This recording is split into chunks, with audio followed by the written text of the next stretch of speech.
आप सब बच्चों को एक सूचना बताया जा रहा है और आज 23 मार्च है ना। तो भारत सरकार का तुगलकी फरमान जारी हुआ है कि आप सब बच्चों का विद्यालय फिर बंद किया जा रहा है क्योंकि कोरोना बढ़ रहा है। शांत रहिए कि आपका विद्यालय आज से 31 मार्च तक विद्यालय बंद रहेगा, ठीक है। और आप सब लोगों को बताना चाहेंगे कि यही काम पिछले साल भी हुआ था कि एक हफ्ते के लिए लॉकडाउन किया जाएगा जब आपका एनुअल एग्जाम चल रहा था, और तब से लेके पूरा साल जो था वो विद्यालय बंद हो गया, जिससे आपकी पढ़ाई बहुत ज्यादा नुकसान हुआ। और इस साल जब विद्यालय खुला, आपने किताब कॉपी अपना सारा व्यवस्था कर लिया, तब हमारे तुगलकी फरमान जो हमारे सरकार हैं वो अब आदेश कर दिए कि अब फिर जो है कि ये विद्यालय फिर बंद होगा। माननीय योगी आदित्यनाथ महाराज जी, मैं आपसे पूछना चाहता हूं कि आप बच्चों के भविष्य के साथ और जो प्राइवेट अध्यापक विद्यालय में पढ़ा के अपनी रोजी रोटी कमा खा रहे हैं, उनके पेट पे लात क्यों मार रहे हैं? इन बच्चों के भविष्य के साथ खिलवाड़ क्यों कर रहे हैं? ठीक है, कोरोना अगर बढ़ रहा है, विद्यालय बंद था, पूरे साल में किसी एक अध्यापक ने, किसी एक प्रबंधक ने कभी भी विद्यालय खोलने के लिए कोई धरना प्रदर्शन नहीं किया और हम लोगों ने पूरा सपोर्ट किया। लेकिन बीच में अगर कोरोना फैल रहा है तो मैं आपसे पूछना चाहूंगा कि जब गोरखपुर महोत्सव आप करा रहे थे तब कोरोना फैल नहीं रहा था। जब आप आके यहाँ पे इलाहाबाद के प्रयागराज में कुंभ का मेला लगवा रहे थे तब कोरोना नहीं फैल रहा था, जहां पे करोड़ों लोग स्नान करने गए। और अभी हरिद्वार में महाकुंभ का आयोजन आप करवा रहे हैं तब कोरोना नहीं फैल रहा है। बिहार में चुनाव हो रहा है तब कोरोना नहीं फैल रहा है। और विद्यालय जो बच्चों का सबसे देश की रीढ़ की हड्डी होते हैं, जिनकी बुनियादी शिक्षा, प्रारंभिक शिक्षा आप बिल्कुल बर्बाद कर दिए हैं पिछले 2 साल से, और अब जाके फिर लॉकडाउन आप लगा रहे हैं। तो आपसे पूछना चाहेंगे कि बच्चों के भविष्य के साथ आप मैच क्यों खेल रहे हैं?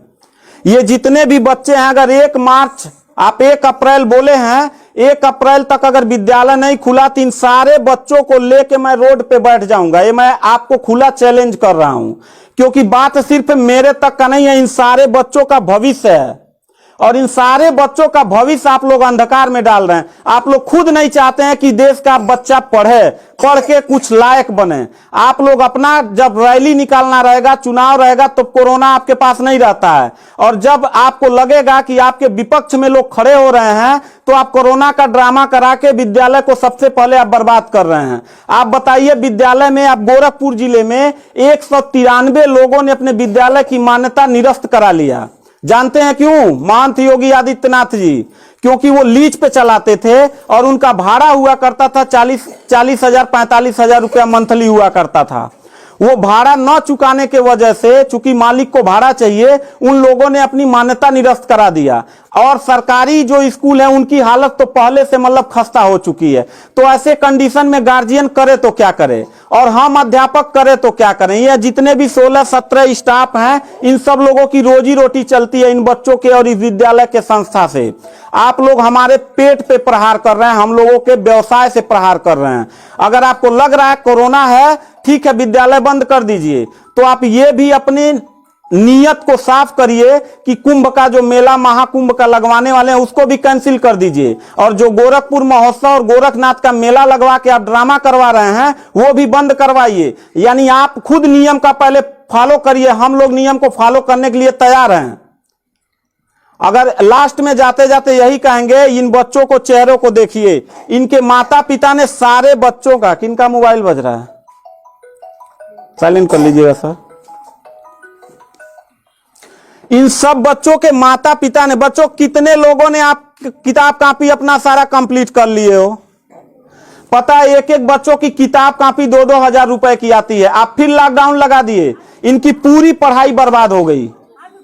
अब यानी आपने 1 हफ्ते का लगाया है, आपकी नीयत पे तो मुझे 100% विश्वास है ही नहीं है कि आप करोगे क्या।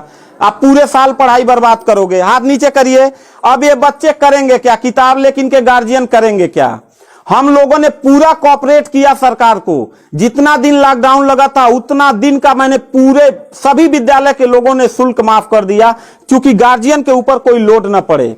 हम लोगों ने टीचरों को पेमेंट नहीं किया, क्योंकि हम लोगों ने जब फीस नहीं लिया तो पेमेंट कहां से करें।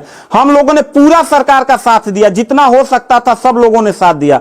लेकिन अब इतनी कंडीशन होने के बाद, विद्यालय खुलने के बाद आप लोग विद्यालय बंद कर रहे हैं, ये बहुत ही गलत कर रहे हैं। और आपका पॉलिटिकल जो फंडामेंटल जिस पे आप चल रहे हैं कि जिन नियतों पे आपका बर्बाद होने वाला है, मैं लिख के आपको दे दूंगा कि अगर फिर से 1 अप्रैल के बाद, ठीक है, अगर 1 हफ्ते के रोकने के बाद कोरोना भाग जाता तो मतलब 1 हफ्ता आप बंद कर लीजिए, बिल्कुल हम लोग 1 हफ्ता नहीं पढ़ाई कराएंगे। लेकिन अगर फिर साल भर का ड्रामा आपने किया तो निश्चित तौर पे याद रखिएगा कि तानाशाही उतना ही अच्छा लगता है जितना तानाशाह के अंत होने का समय ज्यादा दूर हो, और आपका समय बिल्कुल नजदीक आ गया है। तो मैं उम्मीद करता हूं कि आप ये काम बिल्कुल मत करिएगा। 1 अप्रैल के बाद अगर विद्यालय फिर से आप बढ़ाएंगे तो इन सब चेहरों को देख लीजिए, और इनके गार्जियन को लेके, अपने पूरे स्टाफ को लेके, जिले से लेके मैं प्रदेश लेवल तक धरने पे बैठूंगा, इस बात को याद रखिएगा।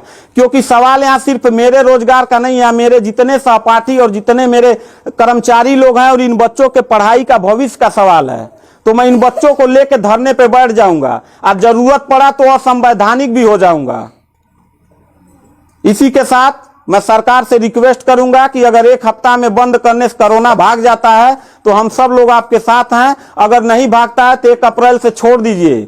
हम लोगों को कोरोना होगा, मरेंगे, क्या करेंगे वो हम लोगों की रिस्पांसिबिलिटी है। आपको इतना चिंता करने की जरूरत नहीं है, क्योंकि कोरोना में लॉकडाउन लगाने के बाद खाना हम ही लोग पहुंचाएंगे, लोगों के आने जाने की व्यवस्था हम ही लोग करेंगे, उनके दवा दारू की व्यवस्था हम ही लोग करेंगे। आप सिर्फ ड्रामा करेंगे, सिर्फ थरिया पिटवाएंगे और मोमबत्ती जलवाएंगे, इससे ज्यादा तो आपकी कुछ औकात है ही नहीं है।